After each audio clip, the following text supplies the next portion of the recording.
Эфир продолжит актуальное интервью в студии Иван Лазаренко. Республиканская клиническая больница номер 3 участвует в проекте «Долго жить в ресурсе», инициированном якутской некоммерческой организацией «Долго жить». Суть проекта – привлечение специалистов, помогающих профессий в паллиативную помощь. Как оказалось, одна из главных проблем организации паллиативных отделений – это нехватка психологов.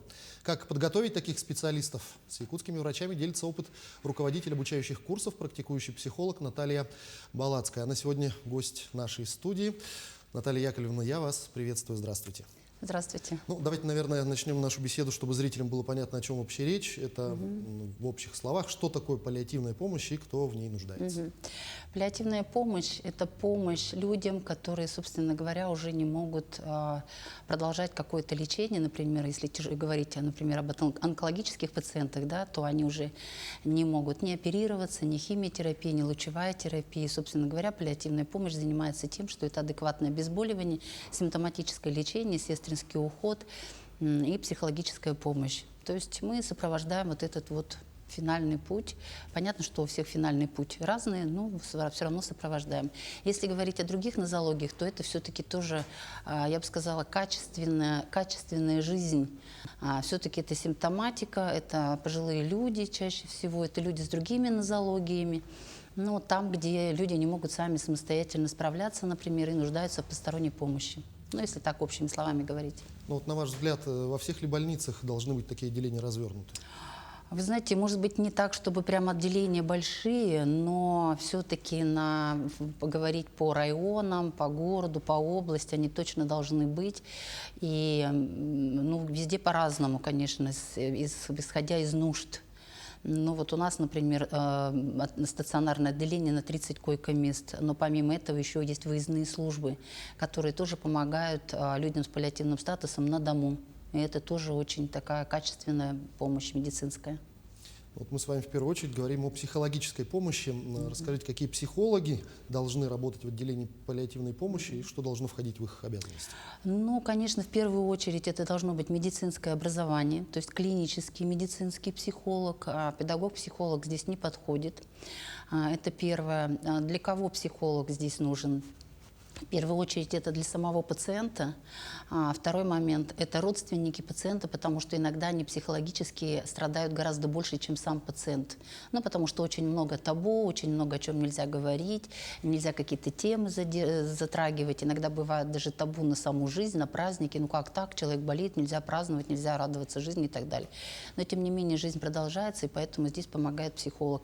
И, конечно же, обязательно нужна помощь медицинскому персоналу, который сопровождает таких людей, потому что они я всегда говорю, как на линии фронта, потому что эти самые-самые тяжелые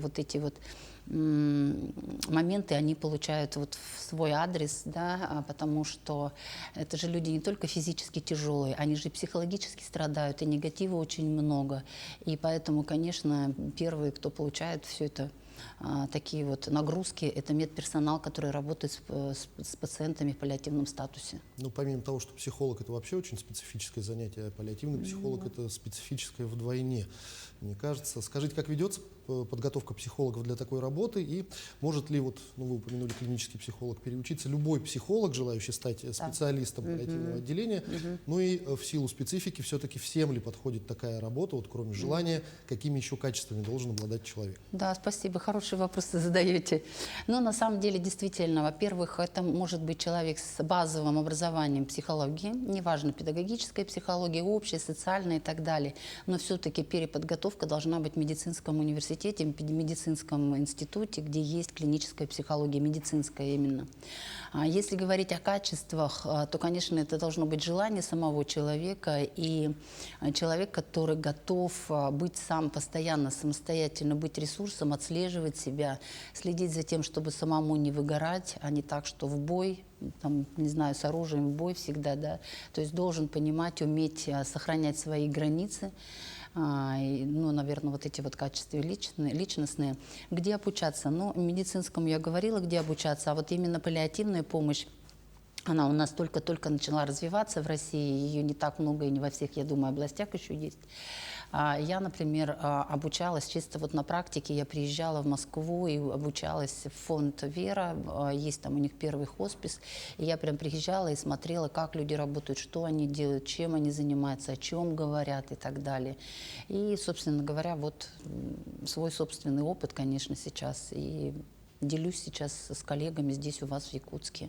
И у вас есть хорошие, подготовленные уже клинические психологи, которые действительно, и мы даже, не то, что я там обучала, я у них тоже обучалась, потому что у вас здесь своя специфика, тоже, если у вас работать, должна быть своя специфика. Я впервые это у вас увидела, заметила. Спасибо огромное коллегам, потому что здесь же все-таки есть люди, которые не говорят на русском языке, есть свои определенные традиции, определенные ценности и так далее, на которые тоже нужно обращать внимание. А не так, что шашку наголо и пошел всех одинаково, да, лечить. И поэтому здесь я вот обратила внимание, спасибо на то, что вот тоже должна быть своя специфика. Знание вот этих ценностей, традиций местных. Ну, вот расскажите чуть подробнее про те мастер-классы, которые проводились с вашим участием. Вот о них подробно. Мастер-классы проводила для младшего медицинского персонала, для среднего медицинского персонала. Была вчера в выездной паллиативной помощи вашей. Вообще, ребята молодцы, команда очень хорошая. Мне понравилось такой сплоченный коллектив, дружный, это редкость, как ни странно. Вот. И также проводила занятия с пациентом, консультации индивидуальные. И на самом деле действительно сначала люди не очень хорошо открывались, но потом уже поняли, что я все-таки здесь для них. И действительно люди выгорают, и у них много вопросов возникает. А как говорить с пациентом, а как говорить с родственниками пациентов. То есть у них вот такие вот вопросы возникают. А как, что сделать, чтобы мне не выгорать? А как сделать, чтобы мне, выйдя с работы, прийти домой сохранным и не принести вот этот негатив в дом? То есть вот такие вопросы мы решали на мастер-классах. Вот те особенности, которые вы упомянули при работе здесь у нас в Якутии, наверняка присутствуют и в других национальных республиках, ну и, может быть, даже в других регионах России. Вот тот проект, который сейчас реализуется, «Долгожить в ресурсе», скажите, сколько всего на сегодняшний день участников этого проекта и, ну, может быть, есть информация, в каких регионах все-таки наиболее успешно он реализуется? Ну, вообще, про такой проект я впервые услышала именно у вас здесь, в Якутии, поэтому я не знаю, может быть, где-то есть еще в России, я, ну, как бы не по России, у меня такой статистики нет. А то, что касается, сколько у вас здесь человек задействованы в этом проекте, я тоже не могу сказать, потому что все-таки это, ну, не мое поле деятельности. Меня чисто пригласили как экспертом поделиться опытом, рассказать, объяснить, и поэтому вот здорово, что этот проект подняли, и, конечно, здесь нужно понимать, что я все-таки воспользуюсь случаем, скажу, что просто проект, просто система здравоохранения с помощью паллиативной не смогут справиться, потому что есть еще масса других профессий, разных других ресурсов, которые необходимы, нужны, поэтому приглашаю всех людей с разными специальностями, с разными возможностями подключаться в эти проекты, предлагать свою помощь, потому что помощь нужна любая. Когда у меня спрашивают, а какая профессия нужна, я говорю, скажите мне профессию, я найду, чем заняться ей в паллиативной помощи. То есть вот даже до такого можно доходить. Потому что здравоохранение может обеспечить. Мы, например, привлекаем людей из салонов красоты, чтобы бабулечкам подстригли, сделали прическу, у них настроение поднимается. У меня бабулечка 80 лет сделала впервые маникюр, у нее счастье было, сколько радости, это же радость, это же жизнь. Паллиативная помощь. Некоторые говорят, паллиативная помощь это как хоспис, это про смерть. Нет, это про жизнь. Это именно про жизнь, и люди достойны этой жизни. Поэтому, пожалуйста, те, кто занимается флористикой, пожалуйста, цветы – это радость. Те, кто водители, тоже нужна помощь, потому что иногда нужна транспортировка от больницы до дома. И, пожалуйста, если вы можете хотя бы один раз довести одного пациента, клиента, это тоже помощь. Вот любую специальность мне назовите, я скажу, чем заняться. Вот вы занимаетесь в Новосибирской больнице. Расскажите, насколько охотно вот то, что вы сейчас упомянули, люди отзываются и принимают участие? Отзываются. Спасибо им огромное, потому что хороших людей гораздо больше. Отзываются, очень много отзываются и предлагают помощь и физическую, и материальную помощь, и творческие мастер-классы проводят у нас, и приглашаем коллективы художественные, народные, непрофессиональные, я имею в виду, да, и детки, и картины. картины, и рисуют, и пишут картины, и дарят нас. И выставки у нас проводят художественные, именно прямо в отделении. И поэтому очень хорошо отзываются. Я прям благодарна. Я думаю, что у вас тоже очень много хороших, добрых людей, несмотря на то, что Якутия – это северный район, это холодно, но прием здесь был очень теплый, и людей теплых, хороших, добрых очень много. Ну, я думаю, они отзовутся. После нашей с вами беседы желающие обязательно появятся. Я тоже надеюсь. В начале разговора вы упомянули о том, что помимо работы и с пациентами приходится очень много работать и с близкими, с родственниками этих людей. Насколько идут навстречу общаться, потому что тоже же бывают моменты отторжения, Бывает. не нужно нам ничего, мы тут сами справимся. Ну вот расскажите об этом. Бывают. Спасибо за вопрос, потому что на самом деле это очень тяжело. Легко работать психологу в кабинете, когда к тебе приходит клиент с определенным своим каким-то запросом, говорит: я пришел к вам, помогите мне. А тут в выездной службе очень сложно, потому что, наоборот, психолог приходит и вроде как насильно причиняет добро. Я тут пришел психолог, я вам помогу, да, а вообще нужна ли нам моя помощь? Конечно, такое бывает, и бывает, когда говорят: мне нет, мне не нужна. И поэтому я разработала такую тактику, что я, прежде чем говорить, что я вот пришла вам помогать, я прихожу и рассказываю все-таки, что такое паллиативная помощь, и рассказываю, с какими психологическими проблемами сталкивается сам пациент, и с какими психологическими проблемами сталкиваются родственники пациента, и рассказываю, чем я могу помочь, с какими проблемами я помогаю справиться.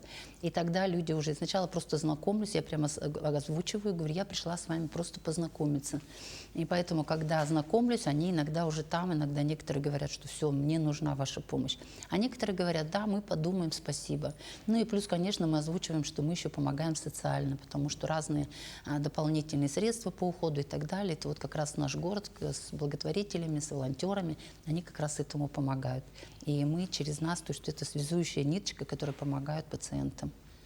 Ну и в завершение, естественно, хотелось бы спросить о планах будущих, может быть, долгосрочных. В частности, сейчас вы находитесь в Якутии, и, может быть, уже созрела мысль по дальнейшему развитию вот этого отношения. Подобные встречи Да, повторяются. конечно, мы уже проработали. У вас тем более такой человек, который занимается этими проектами, Наталья Алексеевна Каратаева.